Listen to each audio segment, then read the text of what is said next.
நடக்க வேண்டும் என்ற ஒரு சில அறிவுரைகளையும் வழங்க வருகிறார்கள். அனைவரும் கவனமாக கேட்டு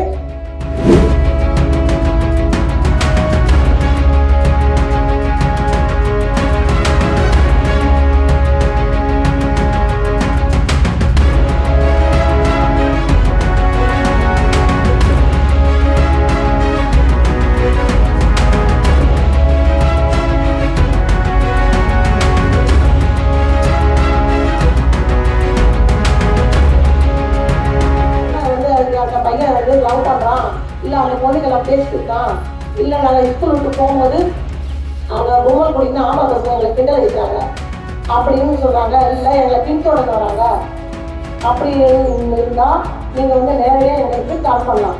இப்போதைக்கு வந்து எங்களுக்கு ஃபிங்கர் பிரிண்ட் வந்து எந்த ஒரு ஃபோன் நம்பரும் கொடுக்கல, புரியுதா? 100க்கு ஃபோன் பண்ணுங்கள். 100க்கு ஃபோன் பண்ணால் உடனே சொல்லுவாங்க. அவங்க மூலமா நாங்கள் போய் வந்து அதை அட்டன் பண்ணுவோம். அதான் யாருக்கும் பயப்பட வேண்டியிருக்கிறாரு. ஆனால் தயவு செய்து அந்த தவறான பள்ளிக்கு போகாதீங்க. போஸ்டோ சட்டம் இப்போ வந்து இப்போ 20 வருஷம் 30 வருஷம் கமிஷன் கொடுக்குறாங்க. முன்னாடிலாம் வந்து 5 வருஷம் 10 வருஷம் வாங்க. இப்போ வந்து 15 வருஷம் பெண் குழந்தைங்களை வந்து இது பண்ணாலுமே சும்மா அவாவான்னு கூப்பிட்டாலும் பெரிய கண்ணை கொடுத்தாலும் போஸ்டோ சட்டம் வந்து கண்டிப்பாக வழக்கு பதிவு செய்யப்படும்.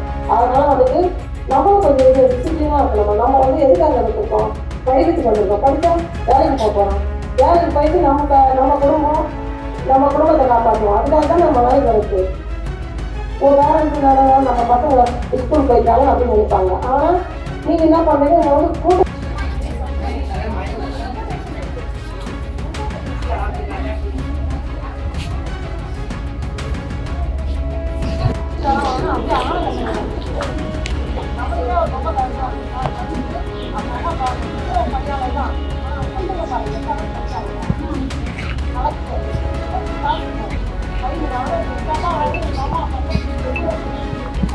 படிக்கணும். நம்மளுக்கு பெருமை, நம்ம கூட பிறந்தவங்க பெருமை, நம்ம ஊர்ல பெருமை, நம்ம உறவினர்களும் நாங்கள் எல்லாருடைய பொண்ணு சொல்லி சொன்னாங்க. நாங்கள பார்த்துட்டோம். இதுதான் தயவு செய்து அந்த பஸ் ஸ்டாண்ட் அந்த போட்டோ போட்டோமா பாக்குறதுக்கே அவ்வளோ கஷ்டமா இருக்கு.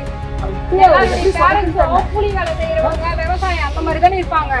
நானும் அந்த மாதிரி ஃபேமிலியில இருந்தா வந்துருக்கு. அவ்வளோ ஒரு கஷ்டமா இருக்கு, சங்கடமா இருக்கு ஒரு பேரண்டா நின்று பார்க்கும்போது.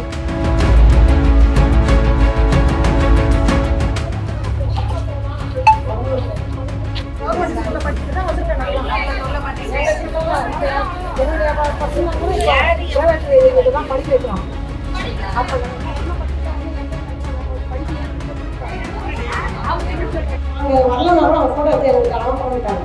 அந்த அப்படியே வந்துட்டு அந்த போட்டோ வந்து ஒரு பேரண்ட்ஸ் சொல்லி நம்ம மேல ஒரு நல்ல நம்பிக்கை வச்சுதான் நம்ம அனுப்புறாங்க. நம்ம பிள்ளைங்க படிப்பாங்க.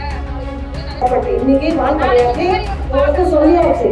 இதுக்கு மேற்பட்டு நீங்க அவங்க பஸ்